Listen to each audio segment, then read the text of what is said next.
I'm Mark Kavanaugh for Cavi Coaches, and today I'm going to coach you up on the 2024 AP Physics 1 FRQs. This is question 2. In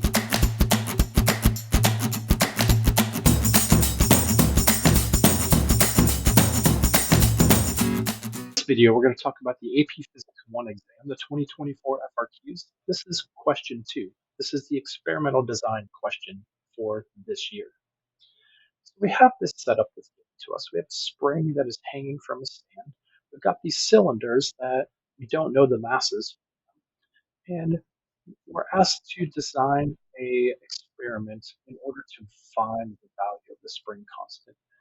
So what we have is this setup with some masses. We have a digital scale and a stopwatch, unknown mass values for cylinders, and we want to find the value of the spring constant.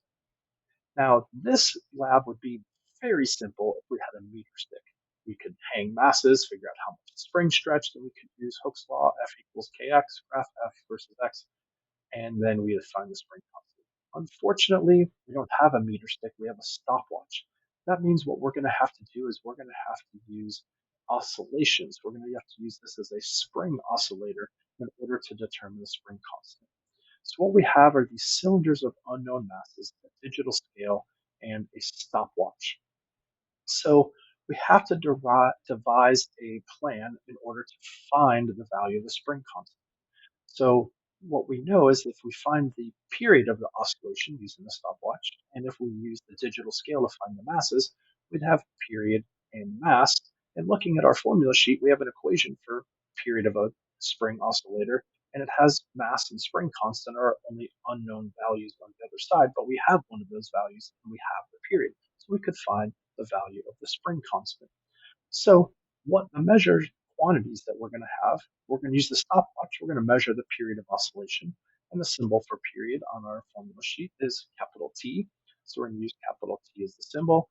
Then we can find the mass of the cylinders using that digital scale. We're going to use M as our symbol for mass. Now, the steps that we're going to include, first thing you always have to do, and this is a step that's left out a lot, is measure the mass. So you have a scale, you said you're going to measure the mass, then you have to state that you're going to measure the mass. Then we're going to hang the smallest mass. It doesn't really matter which one, any of them. Then we're going to pull down and we're going to let this oscillate for 10 times. Why 10 times? Well, because it's going to reduce uncertainty than if we just let it oscillate once. So in order to find the period, we're going to time the time of the oscillations for all 10 oscillations using the stopwatch.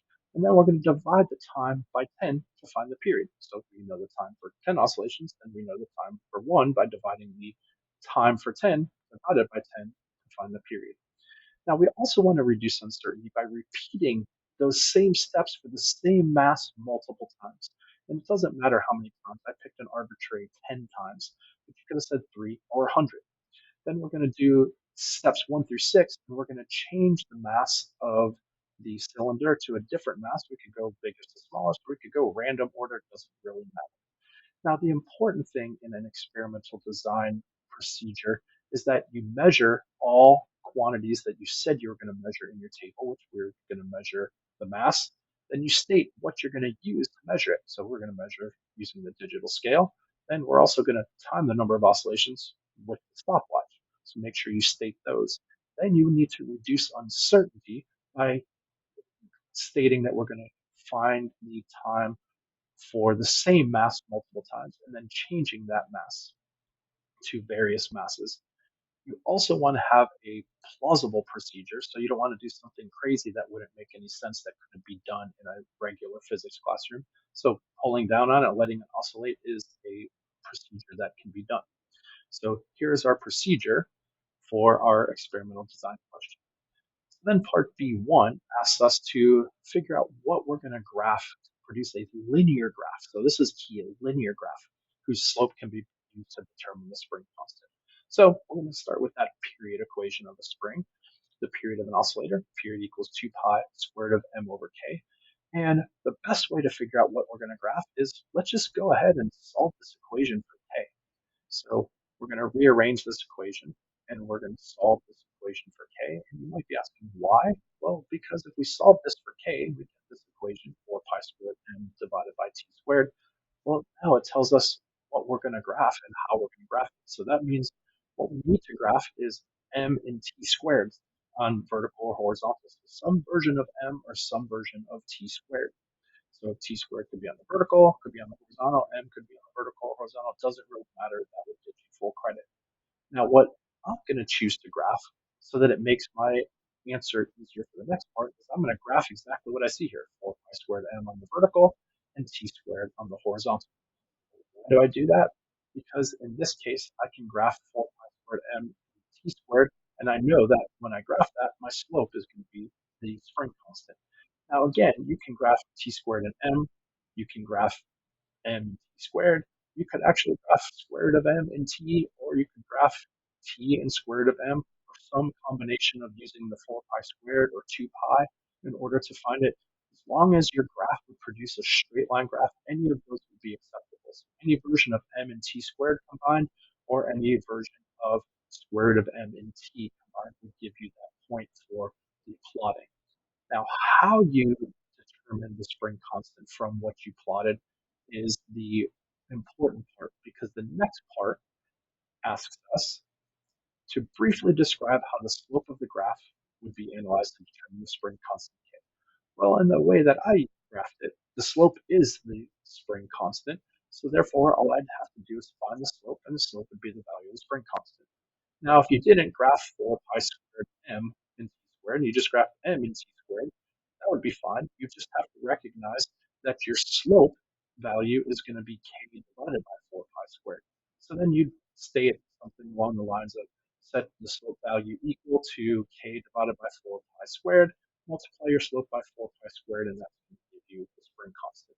Or if you graph square root of m and t, you'd have to rearrange the equation, and you can use the equation and then solve for k by plugging in the slope value. So you need to know what your slope value represents, which is why we solve for k in this case.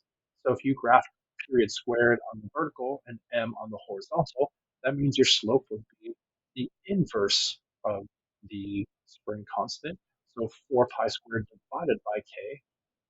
So you find this, solve for the k value, you'd take the slope instead of equal to 4 pi squared over k, and then solve for the spring constant. So depending on how you graph it is really important in terms of how you answer question B2. The way we graphed it is rise over run, so therefore our slope is the spring constant. Now, part C, it switches it up and it gives us a horizontal spring oscillator. It tells us the mass of the car is 0.25 kilograms, and it tells us it oscillates. And we get this force time graph and this velocity time graph that was given to us as the motion detector picks it up and the force sensor picks up the spring stretching and compressing. So the question that is being asked for part C is use the data from the velocity time graph to calculate the kinetic energy from 0.5 to 2 seconds, the change in kinetic energy. And we want to show our steps and substitutions. I circled the 2 points here, 0.5 and 2.5 using the velocity time graph. And that velocity time graph shows that we have a velocity of zero point 0.3 at 0.5 seconds and 0 at 2. So we can calculate kinetic energy of 0.5. I label that K.5, and we substitute 0.25 and zero point 0.3 in for mass and velocity, and we get a kinetic energy of 0.01125 joules. We can do the same thing. I call it K2.0, but because the velocity is 0, therefore K2.0 is going to be 0 joules. So what it's asking us for is to find the change in kinetic energy. So the change is going to be the final time minus the initial K2.0 minus K.5, and that's going to give us a value of 0 minus 0.01125, which gives us about negative 0.011 joules. Now you may wonder why I rounded off. Sometimes one of the points is using a reasonable amount of sig figs, and 0.01125 might be too many for the points on this, so I rounded off to 0.011. Now, also, you have to do the final minus the initial. So the final is 0 minus the initial, which would give you a negative change.